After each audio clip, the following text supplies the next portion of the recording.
حضور علیہ السلام سے جب پوچھا گیا کہ حضور سب سے بڑا گناہ کون سا ہے، تو آقا کریم علیہ السلام نے فرمایا کہ سب سے بڑا گناہ یہ ہے کہ ان تجعل للہ ندًا، کہ تو اللہ کے ساتھ کسی کو شریک ٹھہرائے، وہو خالقک، حالانکہ اس نے تجھے پیدا کیا، تجھے تخلیق کیا اور تو اس کا شریک بنا کے بیٹھ جائے، کہ یہ سب سے بڑا گناہ ہے۔ تو راوی نے عرض کی قلت ثم ایو، حضور پھر اس کے بعد؟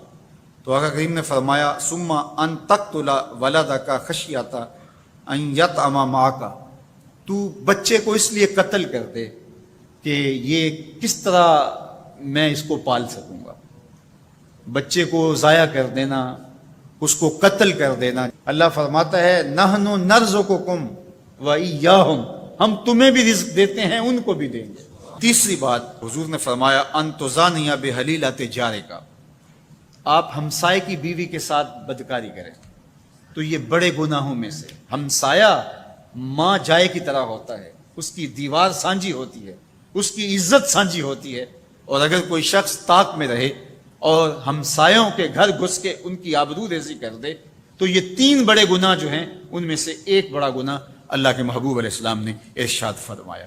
حضرت عبداللہ ابن مسعود رضی اللہ تعالی عنہ سے یہ روایت مروی ہے کہ لا احد اغیر من اللہ عز وجل، اللہ سے زیادہ کوئی غیرت مند نہیں ہے، اللہ سب سے زیادہ غیرت مند ہے، اور اس کی غیرت کا تقاضا یہ ہے وَلِذَالِكَ حَرَّمَ الْفَوَاحِشَ مَا ظَهَرَ مِنْهَا وَمَا بَطَنَ، کہ اس نے بے حیائی کو چاہے وہ پوشیدہ طور پہ کی جائے یا اعلانیہ طور پہ کی جائے اس کو پسند نہیں کیا، اور اس سے اس نے منع کر دیا، اور لوگوں کو روک دیا، حرام قرار دے دیا، اس لیے کہ وہ خود غیرت مند ہے۔ غیرت مند مالک غیرت کا سبق دیتا ہے اپنی مخلوق کو۔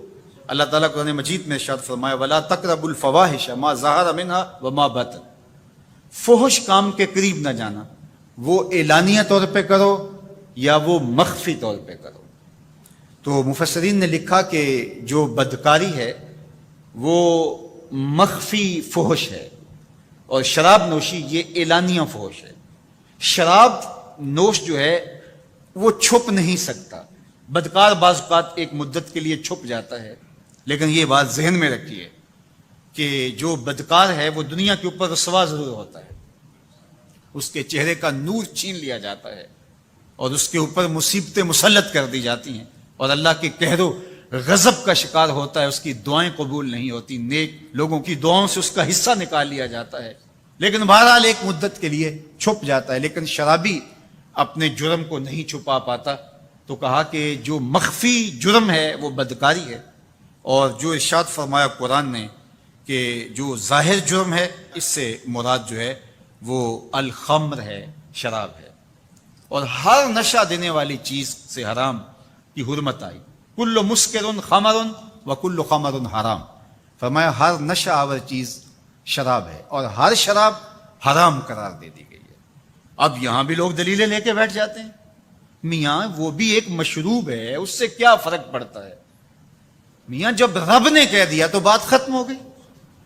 ایک یہودی کے پاس ایک مسلمان مہمان ٹھہرا تو اس نے انگور پیش کیے، تو اس نے بڑے شوق سے لیے، تو تھوڑی دیر کے بعد وہ شراب لے آیا۔ اس نے کہا استغفر اللہ، میں مسلمان ہوں، میں شراب نہیں لیتا۔ تو اس نے ہنس کے کہا یہ جو انگور آپ نے کھائے ہیں شراب اسی سے کشید ہوتی ہے۔ تو اس مسلمان نے کہا کہ آپ کی اہلیہ کدھر ہے؟ تو وہ اپنی اہلیہ کو بلا لایا، تو کہا آپ کی کوئی اولاد بھی ہے؟ کہا ہاں میری بیٹی ہے، اس کو بھی بلا لاؤ۔ تو اس کو بھی بلا لایا۔ جب دونوں آ کھڑی ہوئی تو کہا کہ یہ حلال ہے تیرے لیے، اور یہ بیٹی اسی کی ہے، اور یہ حلال نہیں ہے۔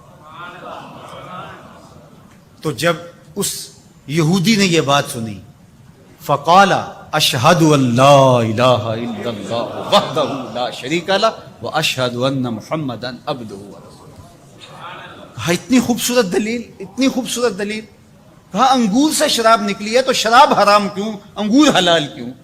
تو کہا مجھے یہ بتاؤ کہ تمہاری بیوی تمہارے لیے حلال ہے، تمہاری بیٹی تمہارے لیے حرام کیوں؟ کہا بات سمجھ میں آ گئی۔ تو میرے رب نے بعض کا تو اس کی حکمتیں ہمارے علم میں نہیں ہوتی، اور حکمت نہ جاننے کی وجہ سے ہم کہتے ہیں کہ یار یہ بات سمجھ میں نہیں آتی۔ یہی تو ہمیں بتایا گیا کہ جو سمجھ میں آئے اس کو بھی ماننا ہے, جو نہیں سمجھ میں آئے اس کو بھی ماننا ہے. ہم جنت کو مانتے ہیں نا, دیکھا ہے, یا رب کو مانتے ہیں, دیکھا ہے, وہ سمجھ میں آتا ہے, تو دل میں تو آتا ہے, سمجھ میں نہیں آتا. میں جان گیا بس تیری پہچان یہی ہے. ہم تو سب سے بڑی حقیقت کو بغیر دیکھے مانتے ہیں, بغیر سمجھے مانتے ہیں. ادراک فہم کی حدود سے ورا ہے, عقل و خرد کے دائروں سے ورا ہے, لیکن اس حقیقت کو ہم مانتے ہیں تو اس کے کہے ہوئے کو کیوں نہیں مانیں گے. آقا کریم بیٹھے تھے کہ ایک شخص آیا, صحابہ فرماتے ہیں آثار سفر اس کے بدن سے حویدہ نہیں تھے, سفید لباس پہنا تھا, سیاہ اس کے بال تھے, اور وہ مدینے کا رہنے والا نہیں تھا لیکن مسافر لگتا نہیں تھا. اور حضور کے سامنے وہ دو زانو ہو کے بیٹھ جاتا ہے اور حضور سے مختلف سوال کرتا ہے, اور جب آقا کریم اس کو جواب دیتے ہیں تو وہ کہتا ہے ہاں بالکل آپ نے سچ کہا. تو ہمیں حیرت ہوتی ہے کہ یہ بندہ خود ہی سوال کرتا ہے تو خود ہی تصدیق کرتا ہے. خیر جب وہ چلا گیا تو حضور نے کہا عمر جانتے ہو یہ شخص کون تھا؟ تو کہا حضور اللہ اس کے رسول جانتے. تو آقا کریم نے فرمایا کہ یہ جبریل تھا جو تمہیں تمہارا دین سکھانے آیا. تو جبریل نے جو ہمیں دین سکھایا, جو سوال کیے, ان میں سے ایک سوال جبریل نے یہ کیا مل احسان, حضور احسان کیا ہے؟ حضور نے ارشاد فرمایا کہ احسان یہ ہے ان تعبد اللہ کأنک تراہ, احسان یہ ہے کہ اللہ کی عبادت اس طرح کرے کہ گویا تو اسے دیکھ رہا ہے, اس انداز سے اللہ کی عبادت کرے. فَإِن لَمْ تَكُنْ تَرَاهُ فَإِنَّهُ يَرَاكَ, اور اگر یہ کیفیت تیری پیدا نہیں ہوتی کہ تو اس کو گویا دیکھ رہا ہے تو اس کیفیت میں ڈوب جا کہ وہ تجھے دیکھ رہا ہے. اللہ اکبر. حضرت عقبہ بن عامر رضی اللہ تعالیٰ عنہ فرماتے ہیں میں حضور کی خدمت میں حاضر ہوا, حضور نے یہ بات ارشاد فرمائی سل من قطعک وآت من حرمک واعف عمن ظلمک. 3 باتیں فرمائی. جو تجھ سے تعلق توڑے تو اس سے تعلق جوڑ, جو تجھے محروم رکھے تو اس کو عطا کر, اس کی جھولیاں بھر دے, جو تیرے اوپر ظلم کرے تو اس کو معاف کر دے. تو حضور نے یہاں صلہ رحمی کا حکم دیا. حضرت عبداللہ بن سلام رضی اللہ تعالیٰ عنہ فرماتے ہیں کہ میرے حضور نے فرمایا یا ایھا الناس, اے لوگو, افشوا السلام, سلام عام کرو, اس سے محبت بڑھتی ہے, پیار بڑھتا ہے. دوسری بات وَأَطْعِمُوا الطَّعَامَ, لوگوں کو کھانا کھلاؤ, ضرورت مندوں کو کھانا کھلاؤ. حضرت سیدنا شیخ عبد القادر علیہ رحمہ و رضوان آپ فرماتے ہیں کہ آدھا فقر, غریبوں کو, مسکینوں کو, بھوکوں کو کھانا کھلانا اور ننگوں کو لباس پہنانا, باقی سارا آدھا فقر ہے. لوگوں نے سمجھا کہ دربار اونچا ہو تو فقیر بڑا ہوتا ہے, گدڑیاں پہننے سے فقیری ہوتی ہے. آدھا فقر, آدھا فقر, بھوکوں کو کھانا کھلانا اور ننگوں کو لباس پہنانا. فقیروں کے لنگر اس لیے کبھی بند نہیں ہوئے. بلے شاہ بولے اٹ کھڑکے دکڑ وجے تتا ہوئے چلہ, آن فقیر کھا کھا جاون راضی ہوئے بلا. فقیر اس میں خوش ہوتے ہیں. یہ فقیروں کا نظام حضور کی احادیث کا خلاصہ ہے. کہا کہ افشوا السلام, سلام کو عام کرو, وَأَطْعِمُوا الطَّعَامَ, اور لوگوں کو کھانا کھلاؤ, وَصِلُوا الْأَرْحَامَ, اور رشتہ داروں کے ساتھ سلوک اچھا کرو, صلہ رحمی کرو. اور چوتھی بات وَصَلُّوا بِاللَّيْلِ وَالنَّامُ النِّيَامُ, لوگ سوئے ہوئے ہوں تم مصلی بچھا لو, لوگ رات کو سو رہے ہوں اور تم اٹھ کے مصلی بچھاؤ, تہجد پڑھو. اللہ اکبر. اس وقت اللہ کی اتنی رحمتیں بندے پہ برستی ہیں, اگر بندے کو پتہ چل جائے تو سجدے سے ساری نہ اٹھائے. تدخل الجنت بسلام, تم سلامتی کے ساتھ جنت میں داخل ہو جاؤ گے. 4 کام کر لو, جنت تمہارے نام ہوئی. کیا؟ سلام عام کرو. یہ کوئی اوکھا کام ہے؟ مول لگتا ہے, کوئی بل آتا ہے؟ دوسری بات وَأَطْعِمُوا الطَّعَامَ, لوگوں کو کھانا کھلاؤ جتنی تمہاری گنجائش ہے. میرے حضور نے فرمایا تھوڑا سا پانی زیادہ ڈال لیا کرو اور شوربے کی پیالی ہمسایوں کے گھر بھیج دیا کرو. اپنا کھانا تو پکاتے ہی ہو, تھوڑا سا زیادہ پکا لیا کرو. ایک آدمی کا روز زیادہ پکا لیا کرو, اگر زیادہ گنجائش ہے تو زیادہ پکا لیا کرو. تیسری بات وَصِلُوا الْأَرْحَامَ, صلہ رحمی کرو, رشتہ داروں کے ساتھ سلوک اچھا کرو. ہم کہتے ہیں کوئی اینٹ مارے گا تو ہم جواب میں پتھر دیں گے, کوئی 1 قدم پیچھے ہٹے گا ہم 10 قدم پیچھے ہٹیں گے. میرے حضور نے فرمایا نہیں, 10 قدم پیچھے نہیں ہٹنا, وہ جتنا مرضی پیچھے ہٹے تم آگے بڑھو. اللہ اکبر. آخری بات حضور نے فرمائی جب لوگ سو رہے ہوں تو تم آغوش نیند میں پڑے ہوئے لوگوں کو چھوڑ کے اللہ کے حضور سجدہ ریزیاں کرو. یہ ماہ سیام میں سخت گرمی, زبان کانٹا بن گئی, حلق خشک ہو گیا, اور ہم پانی نہیں پی رہے، ٹھنڈا پانی دستیاب ہے، کوئی دیکھ بھی نہیں رہا، وضو کرتے بھی احتیاط کرتے ہیں، میاں کیوں نہیں پانی کا 2 گھونٹ لے لیتے، ٹھنڈا پانی ہے، میٹھا پانی ہے۔ کہا ہم نے روزہ رکھا ہے، اللہ دیکھ رہا ہے۔ ماہ سیام میں ہم پانی نہیں لیتے، اس لیے ہمیں یہ یقین ہوتا ہے تنہائی میں بھی اللہ دیکھ رہا ہے۔ یار جو اللہ رمضان میں دیکھتا ہے وہ غیر رمضان میں بھی دیکھتا ہے۔ پانی پینے لگو تو دیکھتا ہے، رشوت لینے لگو تو تب بھی دیکھتا ہے، آنکھ بھٹکے تو تب بھی دیکھتا ہے، خیال بہکے تو تب بھی دیکھتا ہے، سوچوں میں آوارگی آئے تو تب بھی دیکھتا ہے۔ یہ یقین تمہارے ساتھ اگر جڑ جائے کہ تمہارا رب تمہیں دیکھ رہا ہے تو پھر گناہ کرنا مشکل کیا ناممکن ہو جائے گا۔ ان اللہ خبیر بما تعملون، اور جو تم کرتے ہو تمہارا رب اس سے باخبر ہے۔ مت سمجھنا کہ وہ دیکھ نہیں رہا، تم کو چھٹی دے رکھی ہے تو اس کا یہ مطلب نہیں ہے کہ تم اس کی پہنچ سے باہر ہو یا اس کی نگاہوں میں نہیں ہو۔ تمہارے ایک ایک لمحے کو وہ دیکھ رہا ہے، ایک ایک ساعت کو ملاحظہ کر رہا ہے۔ بند کمرے ہوں یا مخفی غاریں، تم جہاں بھی داد عیش دو تمہارا رب تمہیں دیکھ رہا ہے۔ کالے پہاڑ کی گہری غار میں چیونٹی چلتی ہے تو اس کے ننھے اور مہین پاؤں سے سینہ سنگ پر جو لکیر بنتی ہے تمہارا رب اس کو یوں دیکھتا ہے جیسے دیوار چین کو دیکھتا ہے۔ تو کیا وہ تمہارے اعمال کو نہیں دیکھتا؟ تمہارے ایک ایک عمل کو، تمہارے ارادے کو، تمہاری آنکھوں کی خیانت کو، تمہارے دل کے ارادے کو دیکھتا ہے۔ ایک ایک چیز سے وہ آگاہ ہے۔ وَلَا تَكُونُوا كَالَّذِينَ نَسُوا اللَّهَ، اور ان لوگوں کی طرح نہ ہو جانا جنہوں نے اللہ کو بھلا دیا، غافل ہو گئے، اپنی خواہشات کی زندگی گزارنے لگے۔ یہ جہاں مٹھا اگلا کس نے ڈٹھا، آرزوؤں کے نوکر بن گئے۔ جس طرح نفس اور شیطان ان کو چلا رہا اس طرح چل رہے ہیں۔ جو لوگ اللہ کو بھول گئے، اللہ فرماتا ہے اللہ نے انہیں ان سے غافل کر دیا۔ اللہ جب کسی سے ناراض ہوتا ہے تو ہدایت چھین لیتا ہے۔ اسی لیے ہمیں ہر روز ہر نماز کی ہر رکعت میں ہدایت مانگنی ہوتی ہے۔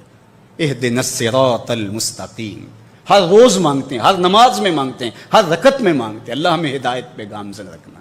اللہ جب کسی سے ناراض ہوتا ہے تو ہدایت کے دیے بجھ جاتے ہیں، اندھیروں میں بھٹکنے لگتا ہے، شیطان اس کو دھوکے میں مبتلا کر دیتا ہے، اسی زندگی کو مقصود زندگی سمجھ لیتا ہے، اس شراب کو آب حیات سمجھ لیتا ہے، جس کو یہ بھی نہ پتا ہو کہ میں ہوں کون، میں کہاں ہوں، میرا مقصد زندگی کیا ہے، مقصد حیات کیا ہے، کھانا پینا اور لذتوں کا حصول، یہ تو چوپائے بھی کرتے ہیں، تو اشرف المخلوقات کاہے کا ہے۔ یہ زندگی تو ان کی بھی ہے کہ وہ اچھا کھاتے ہیں، تم تو ایک پاؤ بھر گوشت کھا لیتے ہو اور شیر روز ایک ہرن چاٹ جاتا ہے، وہ تیرے سے زیادہ کھاتا ہے، تیرے سے زیادہ طاقتور ہے، ہاتھی کا جسم تیرے سے کہیں بڑا ہے، پرندے ہواؤں میں اڑتے ہیں، مچھلی پانی کی تہوں میں اتر جاتی ہیں، عقاب کی نظروں اور بلندی پرواز کی دیکھنے والی ہوتی ہے، کرگس کہاں سے کہاں تک سونگ لیتی ہے، ان کی قوت شامہ تیرے سے بڑی ہے، لیکن اس کے باوجود بھی افضل تو، اشرف بھی تو، اور اللہ نے اپنی نیابت کا تاج تیرے سر پہ رکھا ہے، تو تو مقصود ہے، تو تو مسجود الملائک ہے، فرشتوں کی پیشانی تیرے حضور جھکی ہے، تو اپنے آپ سے آشنا ہی نہیں ہے، تجھے پتہ ہی نہیں کہ تو کون ہے، تو خدا کو بھول کے سمجھا کہ میری زندگی آزاد ہو گئی، اب میں جو چاہوں کروں، میں خدا کا بھی انکار کر دیا، بھلا دیا اس کو۔ کہا جب خدا کو تو بھولا تو خود کو بھول گیا، زندگی کے مقصد کو تو نے فراموش کر دیا، اب بھٹکتا ہے ارض فلات میں، جنگل میں پڑے ہوئے خشک پتے کی طرح، جس کو ہوائیں کبھی ادھر اڑا دیتی ہیں کبھی ادھر اڑا دیتی ہیں، مقصد حیات کا علم نہیں ہے۔ خدا کو بھولنے کا یہ نتیجہ ہے جو تجھے بھگتنا پڑ رہا ہے۔ خدا آشنا ہو جا، خود آشنا ہو جائے گا، تجھے ذات سے آگہی ہو جائے گی، من کا شعور مل جائے گا، تجھے پتہ چلے گا کہ میں کون ہوں، میری زندگی کا مقصد اور مقصود کیا ہے۔ تو اگر تو ایسا نہیں کرے گا تو اللہ تجھے تیرے سے بے خبر کر، تیری ٹانگیں نہیں توڑ دی جائیں گی، تیرا رزق نہیں چھین لیا جائے گا، تیری آنکھوں سے روشنی نہیں اچکی جائے گی، تیرے کانوں کی سماعت نہیں کھینچ لی جائے گی، یہ سب کچھ ہوگا لیکن مقصد زندگی نہیں ہوگا۔ تو کہا اس قرآن سے جڑ جاؤ، اپنی زندگی کو مالک کے سپرد کر دو اور ایک ایک لمحہ مالک کی چوکھٹ پہ گزار دو۔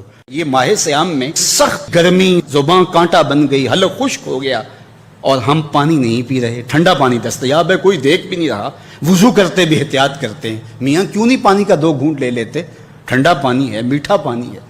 کہا ہم نے روزہ رکھا ہے، اللہ دیکھ رہا ہے۔ ماہ سیام میں ہم پانی نہیں لیتے، اس لیے ہمیں یہ یقین ہوتا ہے تنہائی میں بھی اللہ دیکھ رہا ہے۔ یار جو اللہ رمضان میں دیکھتا ہے وہ غیر رمضان میں بھی دیکھتا ہے.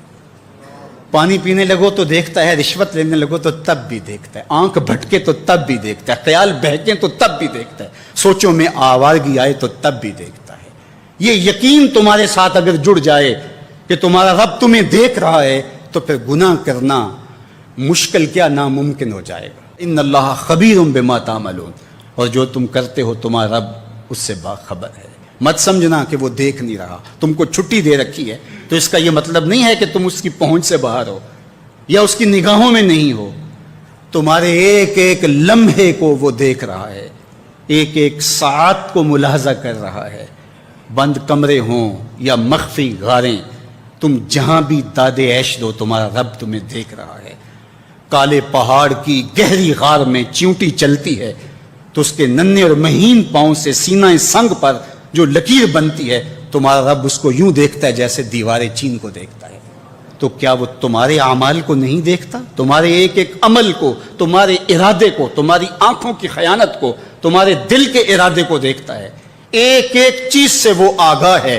وَلَا تَكُونُوا كَالَّذِينَ نَسُوا اللَّهَ, اور ان لوگوں کی طرح نہ ہو جانا جنہوں نے اللہ کو بھلا دیا, غافل ہو گئے, اپنی خواہشات کی زندگی گزارنے لگے. یہ جہاں مٹھا اگلا کس نے ڈٹھا, آرزوؤں کے نوکر بن گئے. جس طرح نفس اور شیطان ان کو چلا رہا اس طرح چل رہے ہیں. جو لوگ اللہ کو بھول گئے, اللہ فرماتا ہے اللہ نے انہیں ان سے غافل کر دیا. اللہ جب کسی سے ناراض ہوتا ہے تو ہدایت چھین لیتا ہے. اسی لیے ہمیں ہر روز ہر نماز کی ہر رکعت میں ہدایت مانگنی ہوتی ہے. اہدنا الصراط المستقیم, ہر روز مانگتے ہیں, ہر نماز میں مانگتے ہیں, ہر رکعت میں مانگتے ہیں. اللہ ہمیں ہدایت پہ گامزن رکھنا. اللہ جب کسی سے ناراض ہوتا ہے تو ہدایت کے دیے بجھ جاتے ہیں, اندھیروں میں بھٹکنے لگتا ہے. شیطان اس کو دھوکے میں مبتلا کر دیتا ہے. اسی زندگی کو مقصود زندگی سمجھ لیتا ہے, اس شراب کو آب حیات سمجھ لیتا ہے, جس کو یہ بھی نہ پتا ہو کہ میں ہوں کون, میں کہاں ہوں, میرا مقصد زندگی کیا ہے, مقصد حیات کیا ہے. کھانا پینا اور لذتوں کا حصول یہ تو چوپائے بھی کرتے ہیں. تو اشرف المخلوقات کاہے کا ہے. یہ زندگی تو ان کی بھی ہے کہ وہ اچھا کھاتے ہیں. تم تو ایک پاؤ بھر گوشت کھا لیتے ہو اور شیر روز ایک ہرن چاٹ جاتا ہے, وہ تیرے سے زیادہ کھاتا ہے, تیرے سے زیادہ طاقتور ہے. ہاتھی کا جسم تیرے سے کہیں بڑا ہے, پرندے ہواؤں میں اڑتے ہیں, مچھلی پانی کی تہوں میں اتر جاتی ہیں, عقاب کی نظروں اور بلندی پرواز کی دیکھنے والی ہوتی ہے, کرگس کہاں سے کہاں تک سونگ لیتی ہے, ان کی قوت شامہ تیرے سے بڑی ہے. لیکن اس کے باوجود بھی افضل تو, اشرف بھی تو, اور اللہ نے اپنی نیابت کا تاج تیرے سر پہ رکھا ہے. تو تو مقصود ہے, تو تو مسجود الملائک ہے, فرشتوں کی پیشانی تیرے حضور جھکی ہے. تو اپنے آپ سے آشنا ہی نہیں ہے, تجھے پتہ ہی نہیں کہ تو کون ہے. تو خدا کو بھول کے سمجھا کہ میری زندگی آزاد ہو گئی, اب میں جو چاہوں کروں. میں خدا کا بھی انکار کر دیا, بلا دیا اس کو. کہا جب خدا کو تو بھولا تو خود کو بھول گیا, زندگی کے مقصد کو تو نے فراموش کر دیا. اب بھٹکتا ہے ارض فلات میں, جنگل میں پڑے ہوئے خشک پتے کی طرح, جس کو ہوائیں کبھی ادھر اڑا دیتی ہیں کبھی ادھر اڑا دیتی ہیں. مقصد حیات کا علم نہیں ہے. خدا کو بھولنے کا یہ نتیجہ ہے جو تجھے بھگتنا پڑ رہا ہے. خدا آشنا ہو جا, خود آشنا ہو جائے گا, تجھے ذات سے آگہی ہو جائے گی, من کا شعور مل جائے گا, تجھے پتہ چلے گا کہ میں کون ہوں, میری زندگی کا مقصد اور مقصود کیا ہے. تو اگر تو ایسا نہیں کرے گا تو اللہ تجھے تیرے سے بے خبر کر, تیری ٹانگیں نہیں توڑ دی جائیں گی, تیرا رزق نہیں چھین لیا جائے گا, تیری آنکھوں سے روشنی نہیں اچکی جائے گی, تیرے کانوں کی سماعت نہیں کھینچ لی جائے گی. یہ سب کچھ ہوگا لیکن مقصد زندگی نہیں ہوگا. تو کہا اس قرآن سے جڑ جاؤ, اپنی زندگی کو مالک کے سپرد کر دو اور ایک ایک لمحہ مالک کی چوکھٹ پہ گزار دو. زبان سے لا الہ الا اللہ پڑھ لینا ہی کافی نہیں ہے, لا الہ الا اللہ کے تقاضوں کو نبھانا بھی ضروری ہے. جب ہم یہ کہہ لیتے ہیں کہ ہم نے لا الہ الا اللہ محمد رسول اللہ پڑھ لیا, تو پھر اس کا مطلب یہ ہے کہ ہم دائرہ دین میں داخل ہوئے, اب ہماری اپنی خواہشات, آرزوئیں اور تمنائیں نہیں رہیں گی. دین جو ہمیں تلقین کرے گا وہی ہمارا طرز زندگی ہوگا. اگر کوئی شخص اللہ اور اس کے رسول کو مانتا ہے لیکن اللہ اور اس کے رسول کی نہیں مانتا, تو پھر اس نے ماننے کا حق ہی ادا نہیں کیا. اس لیے شریعت بیضا ہم سے اس بات کی متقاضی ہے کہ ہم اللہ اور اس کے رسول کی ہر بات کو مانیں، اور جو ان کی طرف سے ہمیں نظم زندگی اختیار کرنے کی تلقین کی گئی ہے وہ ہم اختیار کریں۔ آج SOPs کا تذکرہ ہے۔ مختلف شعبہ حیات میں جب آپ کسی بھی دائرے میں داخل ہوتے ہیں تو وہاں کے ضوابط کو، وہاں کے قوانین کو فالو کرنا آپ کے اوپر لازم ہوتا ہے۔ آپ شہری ہیں پاکستان کے، لیکن آپ کو کسی ملک میں سفر کرنا ہوتا ہے تو جتنی دیر تک آپ وہاں رہتے ہیں تو آپ کو قوانین ان کے فالو کرنے ہوتے ہیں، ان کے ضوابط کے مطابق آپ کو وقت گزارنا ہوتا ہے۔ تو یہ بات اچھی طرح سے ذہن میں رکھیے گا کہ اسلام صرف اعتقادات کا نام ہی نہیں ہے، بلکہ یہ ہماری مکمل معاشرتی زندگی، ہماری مکمل اقتصادی زندگی، ہماری اخلاقی اقدار، ہماری تقویم، ہمارے رسوم و رواج، طرز معاشرت، ایک ایک چیز میں اسلام کامل، اکمل اور مکمل رہنمائی دیتا ہے۔ تو جب ہم ایمان کی دولت سے مالا مال ہو گئے تو پھر اسلام کے دیے ہوئے ضابطے کو ہمیں حرف بحرف پورا کرنا پڑے گا۔ تو جو شخص اسلام کے دیے گئے اصول و ضوابط کے مطابق زندگی گزارتا ہے اور صالح اعمال اس کی زندگی کا شعار بن جاتا ہے تو پھر اللہ اس کو صلہ کیا دیتا ہے؟ ایک تو آخرت کا اجر ہے جو اس کو عطا کیا جائے گا، وہ تو ہے ہی ہے، لیکن اس دنیا کی زندگی میں بھی اللہ جل شانہ اس کو جزا کی صورت میں صالح، پاکیزہ، ستھری، مطمئن زندگی عطا کرتا ہے۔ اللہ اس کے لیے رزق حلال کے اسباب پیدا کر دیتا ہے۔ دیکھیے، جو میری اور آپ کی قسمت میں لکھا ہے، ہمارا جو مقسوم ہے، وہ ہمیں مل کے رہے گا۔ جب بچہ شکم مادر میں 120 دن کا ہوتا ہے، صحیح حدیث میں آتا ہے کہ اس کا رزق بھی لکھ دیا جاتا ہے، اس کی عمر بھی لکھ دی جاتی ہے، اس کا شقی و سعید ہونا بھی لکھ دیا جاتا ہے۔ یہ لکھ دیا گیا ہے، قلم اٹھا لیا گیا، سیاہی خشک ہو گئی، میرا اور آپ کا لکھا ہوا مقدور ہے، مقسوم ہے، وہ ہمیں ہر صورت میں مل کے رہے گا۔ لیکن یہ ہمارا اختیار ہے کہ ہم اس لکھے ہوئے کو، اس مقسوم کو حاصل کیسے کرتے ہیں، بذریعہ حلال حاصل کرتے ہیں یا بذریعہ حرام حاصل کرتے ہیں، تو یہ انسان پہ چھوڑا گیا ہے۔ لیکن جو شخص اچھے اعمال کے ذریعے سے اپنے رب کی رضا جوئی میں لگا رہتا ہے تو اللہ اس کے مقسوم کو اس تک حلال ذرائع سے پہنچاتا ہے، اس کو اس کی توفیق نصیب کر دیتا ہے کہ وہ حرام کی طرف نظر بھی اٹھا کر نہیں دیکھتا اور وہ حلال رزق اختیار کرتا ہے۔ تو جو اچھے اعمال کرنے لگتا ہے، اللہ اس کے لیے ایسے راہ کشادہ کر دیتا ہے کہ اس کو نیکی کی توفیق دیتا ہے اور گناہوں سے اس کو محفوظ رکھتا ہے، اس کے لیے اسباب مہیا کر دیتا ہے۔ اللہ کے محبوب علیہ السلام نے ارشاد فرمایا، اذا اراد اللہ بعبد خیرا اصلہ، جب اللہ کسی شخص کی بھلائی کا ارادہ کرتا ہے تو اس کو شہد کی طرح میٹھا اور مرغوب بنا دیتا ہے۔ صحابہ نے پوچھا، یا رسول اللہ صلی اللہ علیہ وسلم وکیف اصلہ، اللہ اس کو کس طرح میٹھا کر دیتا ہے، کس طرح مرغوب بنا دیتا ہے؟ تو اللہ کے محبوب علیہ السلام نے ارشاد فرمایا کہ اللہ مرنے سے قبل اس کو اچھے اعمال کی توفیق نوازتا ہے، اور پھر فرمایا فَيَقْبِضُهُ عَلَيْهِ، اور وہ نیکیاں کرنے لگ جاتا ہے کہ اللہ اس کی روح قبض کرتا ہے۔ تو جو نیک اعمال کرتا ہے اللہ اس کے لیے پھر آسانیاں مزید پیدا کر دیتا ہے۔ تو یہ صلہ ہے صالح اعمال بجا لانے کا۔ صحابہ نے ثمامہ بن اسال جو کہ یمامہ کا سردار تھا، اس کو مسجد نبوی کے ستون کے ساتھ لا کے باندھ دیا۔ تو آقا کریم علیہ السلام تشریف لائے تو دیکھا کہ ثمامہ بن اسال بندھا ہوا ہے، یمامہ کا سردار ہے، اسلام کا بدترین دشمن تھا اور بہت زیادہ اس نے اسلام کو نقصان بھی پہنچایا۔ آقا کریم نے کہا کہ ثمامہ کیا حال ہے؟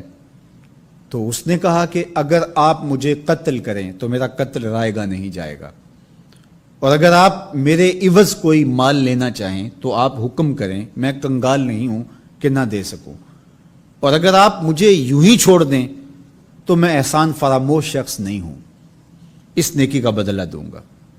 حضور علیہ السلام نے کچھ نہیں کہا اور چلے گئے۔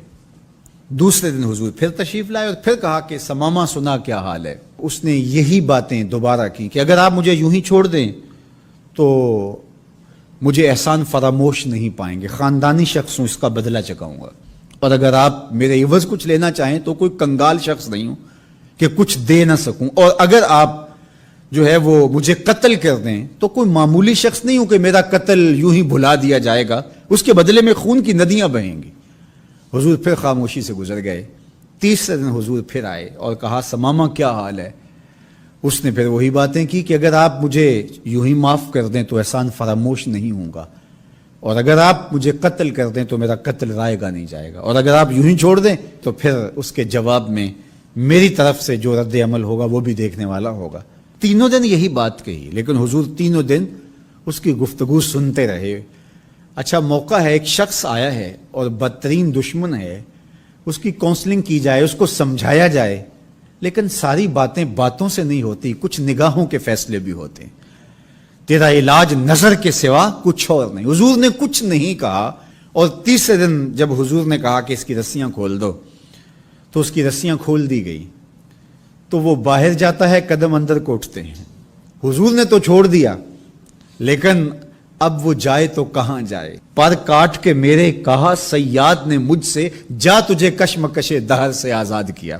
ہر قیدی رہائی مانگتا ہے، اور جب اس کو پروانہ ملتا ہے کہ آج تو جیل سے آزاد ہوگا تو وہ اچھلتا کودتا ہوا باہر آتا ہے اور جیل کے سوگوار ماحول کو چھوڑ کے بھاگتا ہے، لیکن جو زلف رسول کا قیدی ہوتا ہے وہ کبھی رہائی چاہتا ہی نہیں ہے۔ تمہاری زلف کے قیدی نرالی شان رکھتے ہیں، کبھی مانگا نہیں کرتے رہائی یا رسول اللہ۔ اب وہ باہر چلا گیا اور غسل کر کے پھر پلٹ آیا اور حضور علیہ السلام کے ہاتھ پہ بیعت اسلام کرتا ہے۔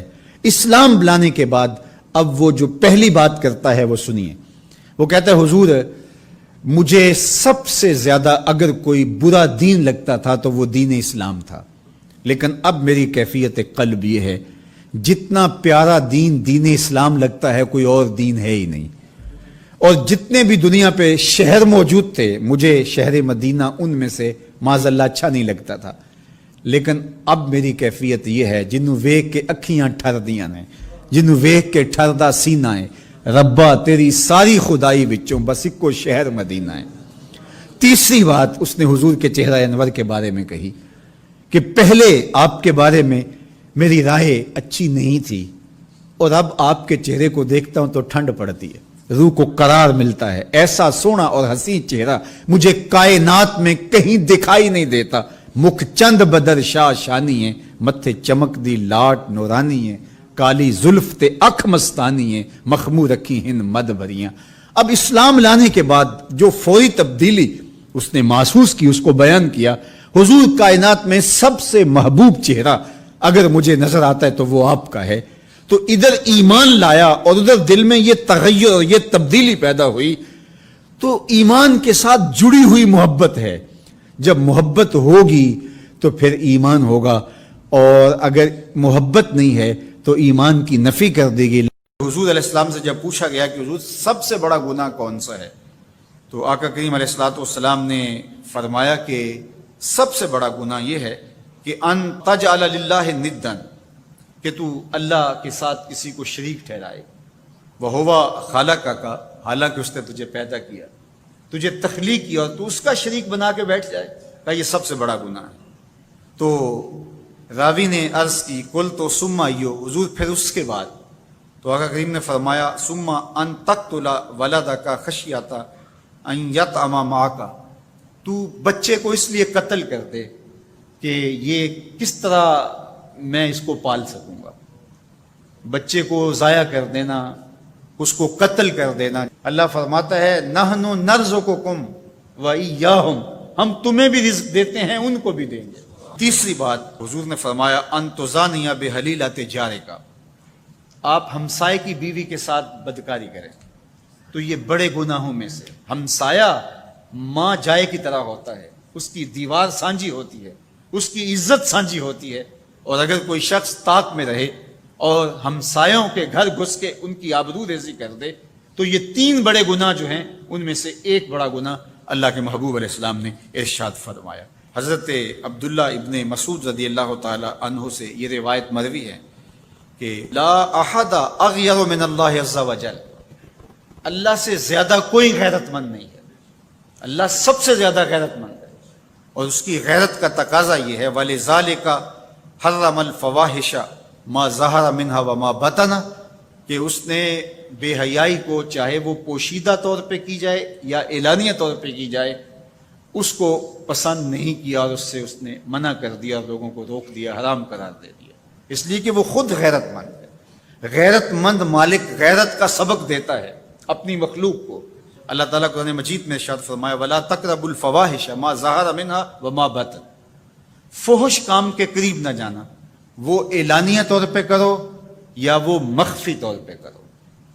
تو مفسرین نے لکھا کہ جو بدکاری ہے وہ مخفی فحش ہے، اور شراب نوشی یہ اعلانیہ فحش ہے۔ شراب نوش جو ہے وہ چھپ نہیں سکتا، بدکار بعض اوقات ایک مدت کے لیے چھپ جاتا ہے، لیکن یہ بات ذہن میں رکھیے کہ جو بدکار ہے وہ دنیا کے اوپر رسوا ضرور ہوتا ہے، اس کے چہرے کا نور چھین لیا جاتا ہے اور اس کے اوپر مصیبتیں مسلط کر دی جاتی ہیں، اور اللہ کے قہر و غضب کا شکار ہوتا ہے، اس کی دعائیں قبول نہیں ہوتی، نیک لوگوں کی دعاؤں سے اس کا حصہ نکال لیا جاتا ہے، لیکن بہرحال ایک مدت کے لیے چھپ جاتا ہے۔ لیکن شرابی اپنے جرم کو نہیں چھپا پاتا، تو کہا کہ جو مخفی جرم ہے وہ بدکاری ہے، اور جو ارشاد فرمایا قرآن نے کہ جو ظاہر جرم ہے اس سے مراد جو ہے وہ الخمر ہے، شراب ہے، اور ہر نشہ دینے والی چیز سے حرام کی حرمت آئی۔ کل مسکر خمر و کل خمر حرام، فرمایا ہر نشہ آور چیز شراب ہے اور ہر شراب حرام قرار دے دی گئی ہے۔ اب یہاں بھی لوگ دلیلیں لے کے بیٹھ جاتے ہیں، میاں وہ بھی ایک مشروب ہے، اس سے کیا فرق پڑتا ہے؟ میاں جب رب نے کہہ دیا تو بات ختم ہو گئی۔ ایک یہودی کے پاس ایک مسلمان مہمان ٹھہرا تو اس نے انگور پیش کیے، تو اس نے بڑے شوق سے لیے، تو تھوڑی دیر کے بعد وہ شراب لے آیا۔ اس نے کہا استغفر اللہ، میں مسلمان ہوں، میں شراب نہیں لیتا۔ تو اس نے ہنس کے کہا یہ جو انگور آپ نے کھائے ہیں شراب اسی سے کشید ہوتی ہے۔ تو اس مسلمان نے کہا کہ آپ کی اہلیہ کدھر ہے؟ تو وہ اپنی اہلیہ کو بلا لایا، تو کہا آپ کی کوئی اولاد بھی ہے؟ کہا ہاں میری بیٹی ہے، اس کو بھی بلا لاؤ۔ تو اس کو بھی بلا لایا۔ جب دونوں آ کھڑی ہوئی تو کہا کہ یہ حلال ہے تیرے لیے اور یہ بیٹی اسی کی ہے اور یہ حلال نہیں ہے۔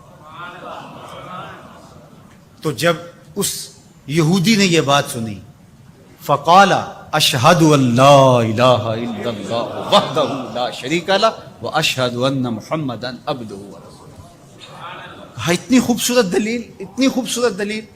کہا انگور سے شراب نکلی ہے تو شراب حرام کیوں، انگور حلال کیوں؟ تو کہا مجھے یہ بتاؤ کہ تمہاری بیوی تمہارے لیے حلال ہے، تمہاری بیٹی تمہارے لیے حرام کیوں؟ کہا بات سمجھ میں آ گئی۔ تو میرے رب نے بعض کا تو اس کی حکمتیں ہمارے علم میں نہیں ہوتی، اور حکمت نہ جاننے کی وجہ سے ہم کہتے ہیں کہ یار یہ بات سمجھ میں نہیں آتی۔ یہی تو ہمیں بتایا گیا کہ جو سمجھ میں آئے اس کو بھی ماننا ہے، جو نہیں سمجھ میں آئے اس کو بھی ماننا ہے۔ ہم جنت کو مانتے ہیں نا، دیکھا ہے، یار رب کو مانتے ہیں، دیکھا ہے، وہ سمجھ میں آتا ہے، تو دل میں تو آتا ہے، سمجھ میں نہیں آتا۔ میں جان گیا بس تیری پہچان یہی ہے۔ ہم تو سب سے بڑی حقیقت کو بغیر دیکھے مانتے ہیں، بغیر سمجھے مانتے ہیں۔ ادراک فہم کی حدود سے ورا ہے، عقل و خرد کے دائروں سے ورا ہے، لیکن اس حقیقت کو ہم مانتے ہیں تو اس کے کہے ہوئے کو کیوں نہیں مانیں گے؟ آقا کریم بیٹھے تھے کہ ایک شخص آیا، صحابہ فرماتے ہیں آثار سفر اس کے بدن سے حویدہ نہیں تھے، سفید لباس پہنا تھا، سیاہ اس کے بال تھے، اور وہ مدینے کا رہنے والا نہیں تھا لیکن مسافر لگتا نہیں تھا، اور حضور کے سامنے وہ دو زانو ہو کے بیٹھ جاتا ہے اور حضور سے مختلف سوال کرتا ہے، اور جب آقا کریم اس کو جواب دیتے ہیں تو وہ کہتا ہے ہاں بالکل آپ نے سچ کہا۔ تو ہمیں حیرت ہوتی ہے کہ یہ بندہ خود ہی سوال کرتا ہے تو خود ہی تصدیق کرتا ہے. خیر جب وہ چلا گیا تو حضور نے کہا عمر جانتے ہو یہ شخص کون تھا؟ تو کہا حضور اللہ اس کے رسول جانتے. تو آقا کریم نے فرمایا کہ یہ جبریل تھا جو تمہیں تمہارا دین سکھانے آیا. تو جبریل نے جو ہمیں دین سکھایا، جو سوال کیا، ان میں سے ایک سوال جبریل نے یہ کیا، مل احسان، حضور احسان کیا ہے؟ حضور نے ارشاد فرمایا کہ احسان یہ ہے ان تعبد اللہ کأنک تراہ، احسان یہ ہے کہ اللہ کی عبادت اس طرح کرے کہ گویا تو اسے دیکھ رہا ہے، اس انداز سے اللہ کی عبادت کرے. فَإِن لَمْ تَكُنْ تَرَاهُ فَإِنَّهُ يَرَاكَ، اور اگر یہ کیفیت تیری پیدا نہیں ہوتی کہ تو اس کو گویا دیکھ رہا ہے تو اس کیفیت میں ڈوب جا کہ وہ تجھے دیکھ رہا ہے. اللہ اکبر. حضرت عقبہ بن عامر رضی اللہ تعالیٰ عنہ فرماتے ہیں میں حضور کی خدمت میں حاضر ہوا، حضور نے یہ بات ارشاد فرمائی، سل من قطعک وآت من حرمک واعف عمن ظلمک. 3 باتیں فرمائی. جو تجھ سے تعلق توڑے تو اس سے تعلق جوڑ، جو تجھے محروم رکھے تو اس کو عطا کر، اس کی جھولیاں بھر دے، جو تیرے اوپر ظلم کرے تو اس کو معاف کر دے. تو حضور نے یہاں صلہ رحمی کا حکم دیا. حضرت عبداللہ بن سلام رضی اللہ تعالیٰ عنہ فرماتے ہیں کہ میرے حضور نے فرمایا یا ایھا الناس، اے لوگو، افشوا السلام، سلام عام کرو، اس سے محبت بڑھتی ہے، پیار بڑھتا ہے. دوسری بات وَأَطْعِمُوا الطَّعَامَ، لوگوں کو کھانا کھلاؤ، ضرورت مندوں کو کھانا کھلاؤ. حضرت سیدنا شیخ عبد القادر علیہ رحمہ و رضوان آپ فرماتے ہیں کہ آدھا فقر، غریبوں کو، مسکینوں کو، بھوکوں کو کھانا کھلانا اور ننگوں کو لباس پہنانا، باقی سارا آدھا فقر ہے. لوگوں نے سمجھا کہ دربار اونچا ہو تو فقیر بڑا ہوتا ہے، گدڑیاں پہننے سے فقیری ہوتی ہے. آدھا فقر، بھوکوں کو کھانا کھلانا اور ننگوں کو لباس پہنانا. فقیروں کے لنگر اس لیے کبھی بند نہیں ہوئے. بلے شاہ بولے اٹ کھڑکے دکڑ وجے تتا ہوئے چولہا، آن فقیر کھا کھا جاون راضی ہوئے بلا. فقیر اس میں خوش ہوتے ہیں. یہ فقیروں کا نظام حضور کی احادیث کا خلاصہ ہے. کہا کہ افشوا السلام، سلام کو عام کرو، وَأَطْعِمُوا الطَّعَامَ، اور لوگوں کو کھانا کھلاؤ، وَصِلُوا الْأَرْحَامَ، اور رشتہ داروں کے ساتھ سلوک اچھا کرو، صلہ رحمی کرو. اور چوتھی بات وَصَلُّوا بِاللَّيْلِ وَالنَّامُ النِّيَامُ، لوگ سوئے ہوئے ہوں تم مصلی بچھا لو، لوگ رات کو سو رہے ہوں اور تم اٹھ کے مصلی بچھا، تہجد پڑھو. اللہ اکبر. اس وقت اللہ کی اتنی رحمتیں بندے پہ برستی ہیں، اگر بندے کو پتہ چل جائے تو سجدے سے ساری نہ اٹھائے.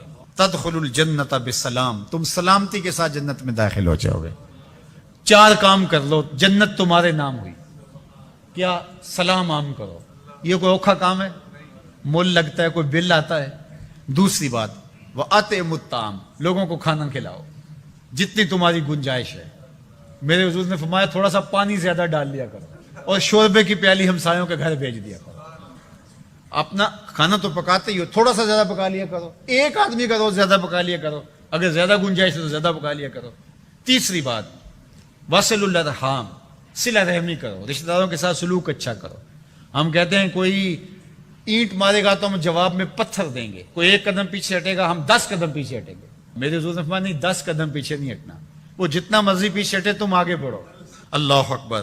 آخری بات حضور نے فرمائی جب لوگ سو رہے ہوں تو تم آغوش نیند میں پڑے ہوئے لوگوں کو چھوڑ کے اللہ کے حضور سجدہ ریزیاں کرو. یہ ماہ سیام میں سخت گرمی، زبان کانٹا بن گئی، حلق خشک ہو گیا اور ہم پانی نہیں پی رہے، ٹھنڈا پانی دستیاب ہے، کوئی دیکھ بھی نہیں رہا، وضو کرتے بھی احتیاط کرتے ہیں. میاں کیوں نہیں پانی کا 2 گھونٹ لے لیتے؟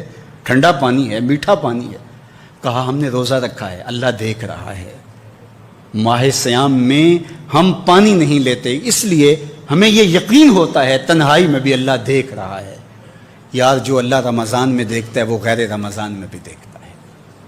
پانی پینے لگو تو دیکھتا ہے، رشوت لینے لگو تو تب بھی دیکھتا ہے، آنکھ بھٹکے تو تب بھی دیکھتا ہے، خیال بہکے تو تب بھی دیکھتا ہے، سوچوں میں آوارگی آئے تو تب بھی دیکھتا ہے. یہ یقین تمہارے ساتھ اگر جڑ جائے کہ تمہارا رب تمہیں دیکھ رہا ہے تو پھر گناہ کرنا مشکل کیا ناممکن ہو جائے گا. ان اللہ خبیر بما تعملون، اور جو تم کرتے ہو تمہارا رب اس سے باخبر ہے. مت سمجھنا کہ وہ دیکھ نہیں رہا، تم کو چھٹی دے رکھی ہے تو اس کا یہ مطلب نہیں ہے کہ تم اس کی پہنچ سے باہر ہو یا اس کی نگاہوں میں نہیں ہو. تمہارے ایک ایک لمحے کو وہ دیکھ رہا ہے. ایک ایک ساعت کو ملاحظہ کر رہا ہے. بند کمرے ہوں یا مخفی غاریں، تم جہاں بھی داد عیش دو تمہارا رب تمہیں دیکھ رہا ہے. کالے پہاڑ کی گہری غار میں چیونٹی چلتی ہے تو اس کے ننھے اور مہین پاؤں سے سینہ سنگ پر جو لکیر بنتی ہے تمہارا رب اس کو یوں دیکھتا ہے جیسے دیوار چین کو دیکھتا ہے. تو کیا وہ تمہارے اعمال کو نہیں دیکھتا؟ تمہارے ایک ایک عمل کو، تمہارے ارادے کو، تمہاری آنکھوں کی خیانت کو، تمہارے دل کے ارادے کو دیکھتا ہے. ایک ایک چیز سے وہ آگاہ ہے. وَلَا تَكُونُوا كَالَّذِينَ نَسُوا اللَّهَ، اور ان لوگوں کی طرح نہ ہو جانا جنہوں نے اللہ کو بھلا دیا، غافل ہو گئے، اپنی خواہشات کی زندگی گزارنے لگے. یہ جہاں مٹھا اگلا کس نے ڈٹھا، آرزوؤں کے نوکر بن گئے. جس طرح نفس اور شیطان ان کو چلا رہا اس طرح چل رہے ہیں. جو لوگ اللہ کو بھول گئے، اللہ فرماتا ہے اللہ نے انہیں ان سے غافل کر دیا. اللہ جب کسی سے ناراض ہوتا ہے تو ہدایت چھین لیتا ہے. اسی لیے ہمیں ہر روز ہر نماز کی ہر رکعت میں ہدایت مانگنی ہوتی ہے. اہدنا الصراط المستقیم، ہر روز مانگتے ہیں، ہر نماز میں مانگتے ہیں، ہر رکعت میں مانگتے ہیں اللہ ہمیں ہدایت پہ گامزن رکھنا. اللہ جب کسی سے ناراض ہوتا ہے تو ہدایت کے دیے بجھ جاتے ہیں، اندھیروں میں بھٹکنے لگتا ہے. شیطان اس کو دھوکے میں مبتلا کر دیتا ہے. اسی زندگی کو مقصود زندگی سمجھ لیتا ہے، اس شراب کو آب حیات سمجھ لیتا ہے جس کو یہ بھی نہ پتا ہو کہ میں ہوں کون، میں کہاں ہوں، میرا مقصد زندگی کیا ہے، مقصد حیات کیا ہے. کھانا پینا اور لذتوں کا حصول یہ تو چوپائے بھی کرتے ہیں. تو اشرف المخلوقات کاہے کا ہے؟ یہ زندگی تو ان کی بھی ہے کہ وہ اچھا کھاتے ہیں. تم تو ایک پاؤ بھر گوشت کھا لیتے ہو اور شیر روز ایک ہرن چاٹ جاتا ہے. وہ تیرے سے زیادہ کھاتا ہے، تیرے سے زیادہ طاقتور ہے. ہاتھی کا جسم تیرے سے کہیں بڑا ہے. پرندے ہواؤں میں اڑتے ہیں، مچھلی پانی کی تہوں میں اتر جاتی ہیں. عقاب کی نظروں اور بلندی پرواز کی دیکھنے والی ہوتی ہے. کرگس کہاں سے کہاں تک سونگ لیتی ہے، ان کی قوت شامہ تیرے سے بڑی ہے. لیکن اس کے باوجود بھی افضل تو، اشرف بھی تو، اور اللہ نے اپنی نیابت کا تاج تیرے سر پہ رکھا ہے. تو تو مقصود ہے، تو تو مسجود الملائک ہے. فرشتوں کی پیشانی تیرے حضور جھکی ہے. تو اپنے آپ سے آشنا ہی نہیں ہے، تجھے پتہ ہی نہیں کہ تو کون ہے. تو خدا کو بھول کے سمجھا کہ میری زندگی آزاد ہو گئی، اب میں جو چاہوں کروں. میں خدا کا بھی انکار کر دیا، بلا دیا اس کو. کہا جب خدا کو تو بھولا تو خود کو بھول گیا، زندگی کے مقصد کو تو نے فراموش کر دیا. اب بھٹکتا ہے ارض فلات میں، جنگل میں پڑے ہوئے خشک پتے کی طرح جس کو ہوائیں کبھی ادھر اڑا دیتی ہیں کبھی ادھر اڑا دیتی ہیں. مقصد حیات کا علم نہیں ہے. خدا کو بھولنے کا یہ نتیجہ ہے جو تجھے بھگتنا پڑ رہا ہے. خدا آشنا ہو جا، خود آشنا ہو جائے گا. تجھے ذات سے آگہی ہو جائے گی، من کا شعور مل جائے گا. تجھے پتہ چلے گا کہ میں کون ہوں، میری زندگی کا مقصد اور مقصود کیا ہے. تو اگر تو ایسا نہیں کرے گا تو اللہ تجھے تیرے سے بے خبر کر، تیری ٹانگیں نہیں توڑ دی جائیں گی، تیرا رزق نہیں چھین لیا جائے گا، تیری آنکھوں سے روشنی نہیں اچکی جائے گی، تیرے کانوں کی سماعت نہیں کھینچ لی جائے گی. یہ سب کچھ ہوگا لیکن مقصد زندگی نہیں ہوگا. تو کہا اس قرآن سے جڑ جاؤ، اپنی زندگی کو مالک کے سپرد کر دو اور ایک ایک لمحہ مالک کی چوکھٹ پہ گزار دو. یہ ماہ صیام میں سخت گرمی، زبان کانٹا بن گئی، حلق خشک ہو گیا اور ہم پانی نہیں پی رہے. ٹھنڈا پانی دستیاب ہے، کوئی دیکھ بھی نہیں رہا. وضو کرتے بھی احتیاط کرتے ہیں. میاں کیوں نہیں پانی کا 2 گھونٹ لے لیتے؟ ٹھنڈا پانی ہے، میٹھا پانی ہے. کہا ہم نے روزہ رکھا ہے، اللہ دیکھ رہا ہے. ماہ صیام میں ہم پانی نہیں لیتے، اس لیے ہمیں یہ یقین ہوتا ہے تنہائی میں بھی اللہ دیکھ رہا ہے. یار جو اللہ رمضان میں دیکھتا ہے وہ غیر رمضان میں بھی دیکھتا ہے. پانی پینے لگو تو دیکھتا ہے، رشوت لینے لگو تو تب بھی دیکھتا ہے، آنکھ بھٹکے تو تب بھی دیکھتا ہے، خیال بہکے تو تب بھی دیکھتا ہے، سوچوں میں آوارگی آئے تو تب بھی دیکھتا ہے. یہ یقین تمہارے ساتھ اگر جڑ جائے کہ تمہارا رب تمہیں دیکھ رہا ہے تو پھر گناہ کرنا مشکل کیا ناممکن ہو جائے گا. ان اللہ خبیر بما تعملون، اور جو تم کرتے ہو تمہارا رب اس سے باخبر ہے. مت سمجھنا کہ وہ دیکھ نہیں رہا. تم کو چھٹی دے رکھی ہے تو اس کا یہ مطلب نہیں ہے کہ تم اس کی پہنچ سے باہر ہو یا اس کی نگاہوں میں نہیں ہو. تمہارے ایک ایک لمحے کو وہ دیکھ رہا ہے، ایک ایک ساعت کو ملاحظہ کر رہا ہے. بند کمرے ہوں یا مخفی غاریں، تم جہاں بھی داد عیش دو تمہارا رب تمہیں دیکھ رہا ہے. کالے پہاڑ کی گہری غار میں چیونٹی چلتی ہے تو اس کے ننھے اور مہین پاؤں سے سینہ سنگ پر جو لکیر بنتی ہے تمہارا رب اس کو یوں دیکھتا ہے جیسے دیوار چین کو دیکھتا ہے. تو کیا وہ تمہارے اعمال کو نہیں دیکھتا؟ تمہارے ایک ایک عمل کو، تمہارے ارادے کو، تمہاری آنکھوں کی خیانت کو، تمہارے دل کے ارادے کو دیکھتا ہے، ایک ایک چیز سے وہ آگاہ ہے۔ وَلَا تَكُونُوا كَالَّذِينَ نَسُوا اللَّهَ، اور ان لوگوں کی طرح نہ ہو جانا جنہوں نے اللہ کو بھلا دیا، غافل ہو گئے، اپنی خواہشات کی زندگی گزارنے لگے، یہ جہاں مٹھا اگلا کس نے ڈٹھا، آرزوؤں کے نوکر بن گئے، جس طرح نفس اور شیطان ان کو چلا رہا اس طرح چل رہے ہیں۔ جو لوگ اللہ کو بھول گئے، اللہ فرماتا ہے اللہ نے انہیں ان سے غافل کر دیا۔ اللہ جب کسی سے ناراض ہوتا ہے تو ہدایت چھین لیتا ہے، اسی لیے ہمیں ہر روز ہر نماز کی ہر رکعت میں ہدایت مانگنی ہوتی ہے۔ اہدنا الصراط المستقیم، ہر روز مانگتے ہیں، ہر نماز میں مانگتے ہیں، ہر رکعت میں مانگتے ہیں، اللہ ہمیں ہدایت پہ گامزن رکھنا۔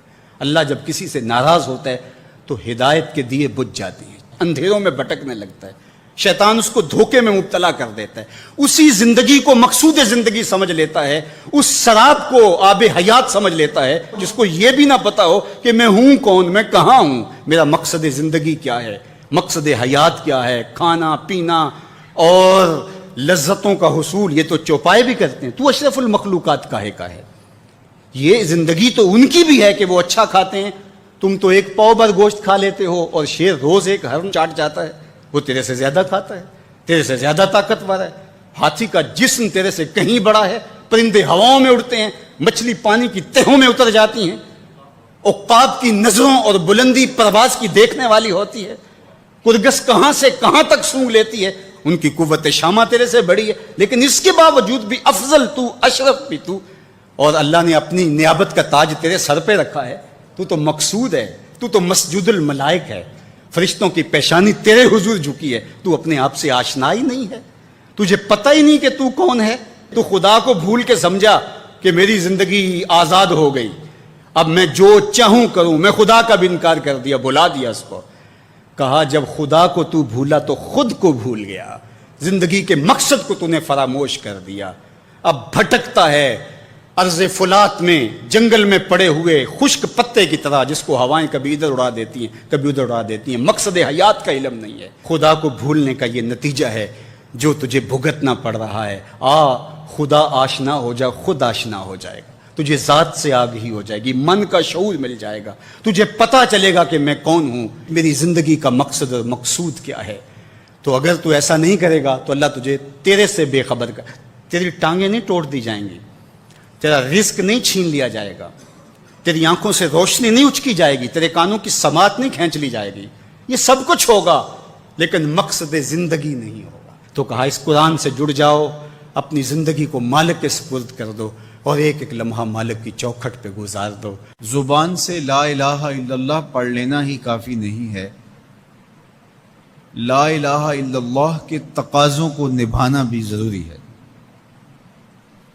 جب ہم یہ کہہ لیتے ہیں کہ ہم نے لا الہ الا اللہ محمد رسول اللہ پڑھ لیا، تو پھر اس کا مطلب یہ ہے کہ ہم دائرہ دین میں داخل ہوئے، اب ہماری اپنی خواہشات، آرزوئیں اور تمنائیں نہیں رہیں گی، دین جو ہمیں تلقین کرے گا وہی ہمارا طرز زندگی ہوگا۔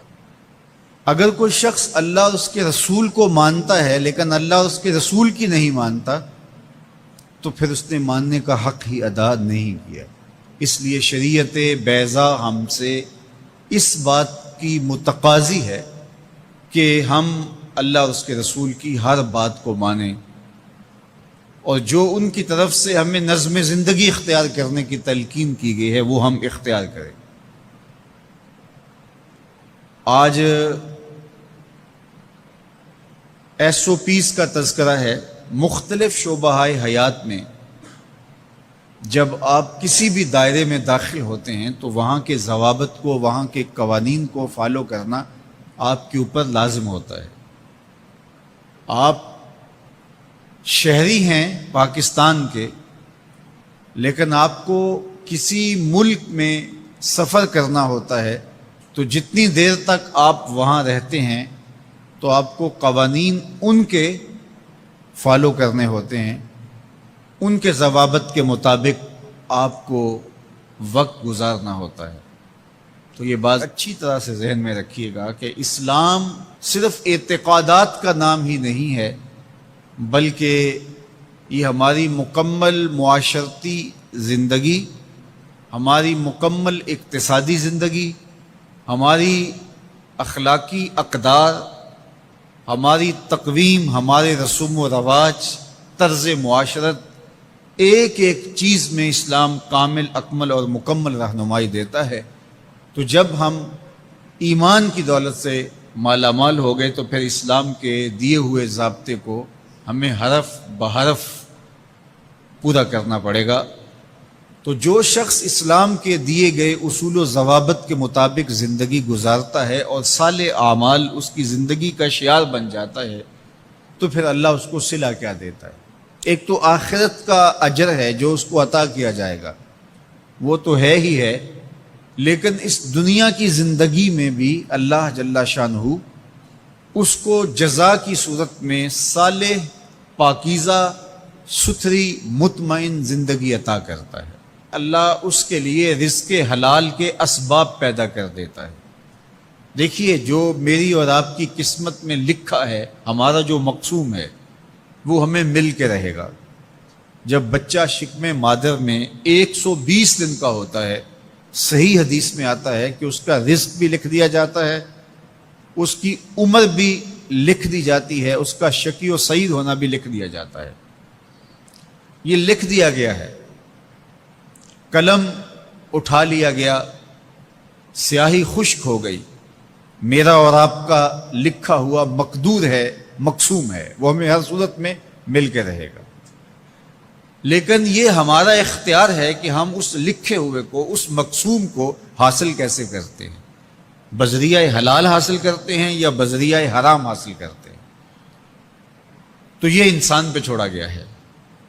لیکن جو شخص اچھے اعمال کے ذریعے سے اپنے رب کی رضا جوئی میں لگا رہتا ہے، تو اللہ اس کے مقسوم کو اس تک حلال ذرائع سے پہنچاتا ہے، اس کو اس کی توفیق نصیب کر دیتا ہے کہ وہ حرام کی طرف نظر بھی اٹھا کر نہیں دیکھتا اور وہ حلال رزق اختیار کرتا ہے۔ تو جو اچھے اعمال کرنے لگتا ہے، اللہ اس کے لیے ایسے راہ کشادہ کر دیتا ہے کہ اس کو نیکی کی توفیق دیتا ہے اور گناہوں سے اس کو محفوظ رکھتا ہے، اس کے لیے اسباب مہیا کر دیتا ہے۔ اللہ کے محبوب علیہ السلام نے ارشاد فرمایا، اذا اراد اللہ بعبد خیرا اصلہ، جب اللہ کسی شخص کی بھلائی کا ارادہ کرتا ہے تو اس کو شہد کی طرح میٹھا اور مرغوب بنا دیتا ہے۔ صحابہ نے پوچھا، یا رسول اللہ صلی اللہ علیہ وسلم وکیف اصلہ، اللہ اس کو کس طرح میٹھا کر دیتا ہے، کس طرح مرغوب بنا دیتا ہے؟ تو اللہ کے محبوب علیہ السلام نے ارشاد فرمایا کہ اللہ مرنے سے قبل اس کو اچھے اعمال کی توفیق نوازتا ہے، اور پھر فرمایا فَيَقْبِضُهُ عَلَيْهِ، اور وہ نیکیاں کرنے لگ جاتا ہے کہ اللہ اس کی روح قبض کرتا ہے۔ تو جو نیک اعمال کرتا ہے، اللہ اس کے لیے پھر آسانیاں مزید پیدا کر دیتا ہے۔ تو یہ صلہ ہے صالح اعمال بجا لانے کا۔ صحابہ نے ثمامہ بن اسال، جو کہ یمامہ کا سردار تھا، اس کو مسجد نبوی کے ستون کے ساتھ لا کے باندھ دیا۔ تو آقا کریم علیہ السلام تشریف لائے تو دیکھا کہ ثمامہ بن اسال بندھا ہوا ہے، یمامہ کا سردار ہے، اسلام کا بدترین دشمن تھا، اور بہت زیادہ اس نے اسلام کو نقصان بھی پہنچایا۔ آقا کریم نے کہا کہ ثمامہ کیا حال ہے؟ تو اس نے کہا کہ اگر آپ مجھے قتل کریں تو میرا قتل رائے گا نہیں جائے گا، اور اگر آپ میرے عوض کوئی مال لینا چاہیں تو آپ حکم کریں، میں کنگال نہیں ہوں کہ نہ دے سکوں، اور اگر آپ مجھے یوں ہی چھوڑ دیں تو میں احسان فراموش شخص نہیں ہوں، اس نیکی کا بدلہ دوں گا۔ حضور علیہ السلام نے کچھ نہیں کہا اور چلے گئے۔ دوسرے دن حضور پھر تشریف لائے اور پھر کہا کہ ثمامہ سنا کیا حال ہے؟ اس نے یہی باتیں دوبارہ کی کہ اگر آپ مجھے یوں ہی چھوڑ دیں تو مجھے احسان فراموش نہیں پائیں گے، خاندانی شخص ہوں، اس کا بدلہ چکاؤں گا، اور اگر آپ میرے عوض کچھ لینا چاہیں تو کوئی کنگال شخص نہیں ہوں کہ کچھ دے نہ سکوں، اور اگر آپ جو ہے وہ مجھے قتل کر دیں تو کوئی معمولی شخص نہیں ہوں کہ میرا قتل یوں ہی بھلا دیا جائے گا، اس کے بدلے میں خون کی ندیاں بہیں گی۔ حضور پھر خاموشی سے گزر گئے۔ تیسرے دن حضور پھر آئے اور کہا ثمامہ کیا حال ہے؟ اس نے پھر وہی باتیں کی کہ اگر آپ مجھے یوں ہی معاف کر دیں تو احسان فراموش نہیں ہوں گا، اور اگر آپ مجھے قتل کر دیں تو میرا قتل رائے گا نہیں جائے گا، اور اگر آپ یوں ہی چھوڑ دیں تو پھر اس کے جواب میں میری طرف سے جو رد عمل ہوگا وہ بھی دیکھنے والا ہوگا۔ تینوں دن یہی بات کہی، لیکن حضور تینوں دن اس کی گفتگو سنتے رہے۔ اچھا موقع ہے، ایک شخص آیا ہے اور بدترین دشمن ہے، اس کی کونسلنگ کی جائے، اس کو سمجھایا جائے، لیکن ساری باتیں باتوں سے نہیں ہوتی، کچھ نگاہوں کے فیصلے بھی ہوتے ہیں۔ تیرا علاج نظر کے سوا کچھ اور نہیں۔ حضور نے کچھ نہیں کہا، اور تیسرے دن جب حضور نے کہا کہ اس کی رسیاں کھول دو تو اس کی رسیاں کھول دی گئی، تو وہ باہر جاتا ہے، قدم اندر کو اٹھتے ہیں۔ حضور نے تو چھوڑ دیا، لیکن اب وہ جائے تو کہاں جائے؟ پر کاٹ کے میرے کہا صیاد نے مجھ سے، جا تجھے کشمکش دہر سے آزاد کیا۔ ہر قیدی رہائی مانگتا ہے، اور جب اس کو پروانہ ملتا ہے کہ آج تو جیل سے آزاد ہوگا تو وہ اچھلتا کودتا ہوا باہر آتا ہے اور جیل کے سوگوار ماحول کو چھوڑ کے بھاگتا ہے۔ لیکن جو زلف رسول کا قیدی ہوتا ہے وہ کبھی رہائی چاہتا ہی نہیں ہے۔ تمہاری زلف کے قیدی نرالی شان رکھتے ہیں، کبھی مانگا نہیں کرتے رہائی یا رسول اللہ۔ اب وہ باہر چلا گیا اور غسل کر کے پھر پلٹ آیا، اور حضور علیہ السلام کے ہاتھ پہ بیعت اسلام کرتا ہے۔ اسلام لانے کے بعد اب وہ جو پہلی بات کرتا ہے وہ سنیے۔ وہ کہتا ہے حضور مجھے سب سے زیادہ اگر کوئی برا دین لگتا تھا تو وہ دین اسلام تھا، لیکن اب میری کیفیت قلب یہ ہے جتنا پیارا دین دین اسلام لگتا ہے کوئی اور دین ہے ہی نہیں۔ اور جتنے بھی دنیا پہ شہر موجود تھے مجھے شہر مدینہ ان میں سے معاذ اللہ اچھا نہیں لگتا تھا، لیکن اب میری کیفیت یہ ہے جنوں ویکھ کے اکھیاں ٹھر دیاں نے، جنوں ویکھ کے ٹھردا سینہ ہے، ربا تیری ساری خدائی وچوں بس اکو شہر مدینہ ہے۔ تیسری بات اس نے حضور کے چہرہ انور کے بارے میں کہی کہ پہلے آپ کے بارے میں میری رائے اچھی نہیں تھی، اور اب آپ کے چہرے کو دیکھتا ہوں تو ٹھنڈ پڑتی ہے، روح کو قرار ملتا ہے۔ ایسا سونا اور حسین چہرہ مجھے کائنات میں کہیں دکھائی نہیں دیتا۔ مکھ چند بدر شاہ شانی ہے، متھے چمک دی لاٹ نورانی ہے، کالی زلف تے اکھ مستانی ہے، مخمور رکھی ہن مد بھریاں۔ اب اسلام لانے کے بعد جو فوری تبدیلی اس نے محسوس کی اس کو بیان کیا۔ حضور کائنات میں سب سے محبوب چہرہ اگر مجھے نظر آتا ہے تو وہ آپ کا ہے۔ تو ادھر ایمان لایا اور ادھر دل میں یہ تغیر اور یہ تبدیلی پیدا ہوئی۔ تو ایمان کے ساتھ جڑی ہوئی محبت ہے، جب محبت ہوگی تو پھر ایمان ہوگا، اور اگر محبت نہیں ہے تو ایمان کی نفی کر دے گی۔ حضور علیہ السلام سے جب پوچھا گیا کہ حضور سب سے بڑا گناہ کون سا ہے، تو آقا کریم علیہ الصلوۃ والسلام نے فرمایا کہ سب سے بڑا گناہ یہ ہے کہ ان تجعل للہ ندا، کہ تو اللہ کے ساتھ کسی کو شریک ٹھہرائے، وہو خالقک، حالانکہ اس نے تجھے پیدا کیا، تجھے تخلیق کیا، اور تو اس کا شریک بنا کے بیٹھ جائے، کہ یہ سب سے بڑا گناہ ہے۔ تو راوی نے عرض کی کل تو ثم ایو، حضور پھر اس کے بعد؟ تو آقا کریم نے فرمایا ثم ان تقتل ولدک خشیۃ ان یطعم معک، تو بچے کو اس لیے قتل کر دے کہ یہ کس طرح میں اس کو پال سکوں گا۔ بچے کو ضائع کر دینا، اس کو قتل کر دینا۔ اللہ فرماتا ہے نحن نرزقکم وایاہم، ہم تمہیں بھی رزق دیتے ہیں ان کو بھی دیں گے۔ تیسری بات حضور نے فرمایا ان تزانی بحلیلۃ جارک، آپ ہمسائے کی بیوی کے ساتھ بدکاری کریں تو یہ بڑے گناہوں میں سے۔ ہمسایہ ماں جائے کی طرح ہوتا ہے، اس کی دیوار سانجھی ہوتی ہے، اس کی عزت سانجھی ہوتی ہے، اور اگر کوئی شخص طاق میں رہے اور ہمسایوں کے گھر گھس کے ان کی آبرو ریزی کر دے تو یہ تین بڑے گناہ جو ہیں ان میں سے ایک بڑا گناہ اللہ کے محبوب علیہ السلام نے ارشاد فرمایا۔